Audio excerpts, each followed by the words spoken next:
sedikit mengenai diplomatic trafficker atau pelaku kejahatan yang mempunyai immunity. Di sini tidak hanya orang biasa yang menjadi pelaku perdagangan atau perbudakan manusia, tapi juga diplomat. Semua diplomat, maksudnya ia dari banyak negara, bukan hanya Filipina ataupun Brasil, Indonesia, Malaysia. Kasus gini banyak sekali terjadi di sini. Jadi untuk pelaku perdagangan manusia yang mempunyai immunity itu adalah dilakukan dengan blacklist dari Department of State, di mana pelaku itu satu keluarga dengan sanak keluarganya yang lain tidak akan bisa masuk kembali ke United States. Ini saya hanya specifically menyampaikan apa yang dilakukan oleh pemerintah Amerika untuk diplomatic immunity. Lalu selanjutnya dia masih dikenakan untuk penggantian uang untuk waktu dan juga gaji yang tidak dibayarkan. Kita sebagai advocate ataupun leader, kita sudah menyampaikan kepada Department of State dan juga banyak kita aktivis-aktivis yang sudah melakukan lobby atau advokasi bahwa hukuman itu akan dilanjutkan ke negara setempat, sehingga hukuman itu tidak hanya lepas begitu saja sesudah pulang ke tempatnya masing-masing, tapi ini akan dilanjutkan dengan foreign relation policy, di mana country of origin atau asal negara daripada diplomat ini juga akan melakukan investigasi, dan mungkin kalau usaha ini berhasil mungkin juga akan dimasukkan ke penjara karena ini adalah tindak kriminal. Jadi sehubungan dengan diplomatic immunity, saya bekerja sama dengan banyak klien di mana beliau-beliau ini ditraffic oleh diplomat. Ada dua jalan diplomat itu bisa traffic bangsa kita. Satunya dibawa dari Indonesia, yang kedua adalah TKW yang bekerja di Middle East yang dibawa ke Amerika dan ditraffic oleh diplomat, contohnya Kuwait. Lalu dari mana satunya lagi itu Kuwait contohnya, iya. Jadi ditraffic oleh negara yang asalnya Middle East, contohnya Kuwait, dan beliau sesudah melaporkan atau ditolong oleh tetangga itu dibantu oleh polisi mendapatkan tempat penampungan, mendapatkan bantuan uang untuk bertahan hidup, dan juga mendapatkan visa atau izin tinggal, karena ini adalah hukum. Jadi siapapun yang menjadi korban di sini mendapatkan fasilitas untuk tinggal legal, resmi, semacam saya. Jadi akan mendapatkan visa, sesudah itu mendapatkan permanent resident atau disebut green card. Lalu sesudah itu melalui naturalisasi akan menjadi citizen.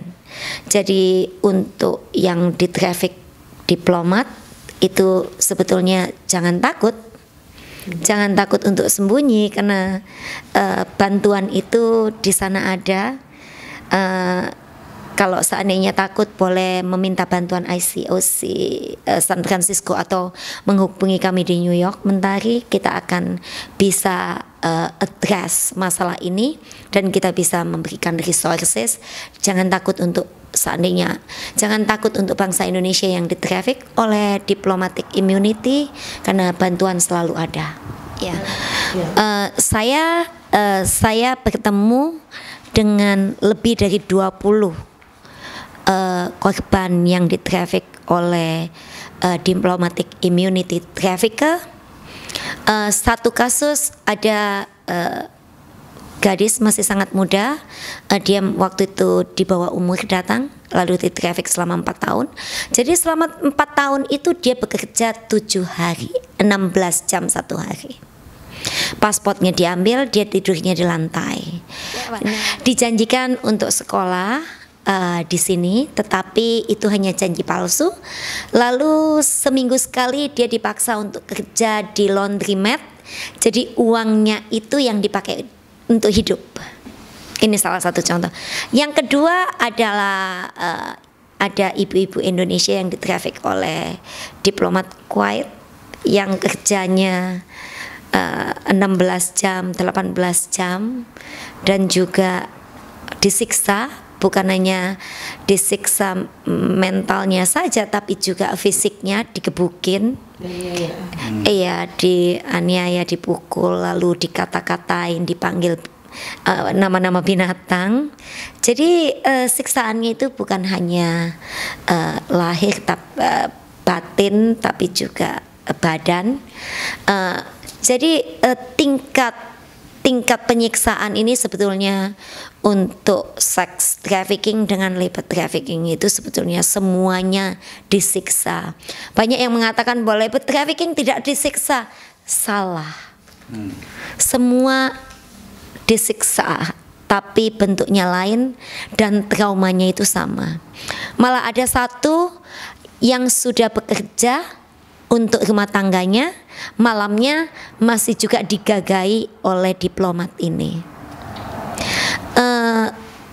Baiknya kita di sini, jadi beliau-beliau ini mendapatkan bantuan, dan kebanyakan kasus-kasus yang kami bantu sudah mendapatkan visa, izin tinggal resmi. Gadis yang masih muda tadi sudah sekolah di college di New York.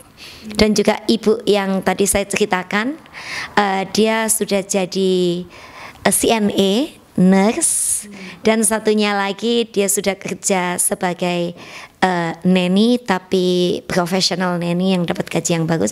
Yang lain-lain saya bisa ceritakan tapi waktunya terbatas, jadi jangan takut. Apabila diplomat membawa asisten rumah tangga yang dibawa langsung dari Indonesia masuk ke sini, itu sebetulnya melalui screening. Jadi yang bersangkutan itu sudah mengisi perjanjian yang sudah disediakan oleh kedutaan Amerika, di mana menyebutkan gajinya, menyebutkan ini itu. Tapi yang bersangkutan itu tidak diberikan pengetahuan. Dia melihat angkanya, pada umumnya gaji yang ditulis resminya itu adalah 1.600 US sebulan, 8 jam kerja, 5 hari, jadi 40 jam. Apabila itu standar sepertinya di mana-mana sama 40 jam. Apabila yang bersangkutan ini sudah masuk imigrasi di sini, tandanya yang bersangkutan meskipun punya diplomatic immunity mesti patuh dan tunduk dengan hukum negara setempat. Di Amerika itu tergantung state masing-masing, tapi ada standar minimum gaji. Semestinya diplomat ini mesti mengikuti perjanjian itu. Seandainya tidak mengikuti perjanjian itu karena ada perjanjian di bawah tangan, contohnya kamu saya gaji 3 juta ya sebulan, itu kan perjanjian di Indonesia.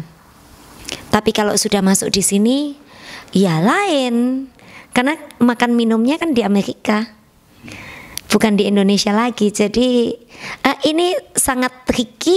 Jadi kebanyakan asisten-asisten rumah tangga itu sudah dimanipulasi. Dimanipulasinya bukan hanya begitu. Nanti kalau ditanya, nanti kamu saudara saya. Kalau ditanya kamu keponakan saya. Kamu kalau ditanya nanti seandainya adik saya, begitu. Tapi di samping itu juga manipulasinya, kalau seandainya kamu ada apa-apa nanti ditangkap polisi loh, dimasuki penjara. Itu tidak betul. Nanti kalau kamu ada apa-apa macam-macam, nanti kamu bisa dipulangin, kamu bisa nggak dapat uangnya. Itu salah. Tidak ada yang mendeportasi kecuali majikan. kalau seandainya ada masalah, pemerintah di sini tidak menghukum ini korban, tetapi melindungi dan akan menerapkan hukum-hukum yang berlaku. Jadi tidak perlu takut, tidak perlu takut. Yang mesti difokuskan ini bagaimana pejabat-pejabat atau diplomat itu datang ke Amerika. Contohnya janjinya 5.000 peso nanti kalau udah sampai sini, tapi tidak digaji 5.000 peso karena tikelnya mau dikasih misalkan 1.000 peso, itu tetap tidak boleh. Tidak boleh, sebab siapapun ada di tanah ini mesti mengikuti hukum di tanah ini. Itu juga surat-surat kalau sudah ditahan itu udah. Ya, contohnya seandainya diplomatik Amerika bawa pegawainya ke Indonesia, semestinya ikut hukum di Indonesia, itu sama. Jadi kita mesti mengikuti negara di mana kejadian itu terjadi. Jadi tidak bisa kita tinggal di sini kita mau pakai sistem di Indonesia, itu salah kaprah. Jadi mesti ikut hukum di sini.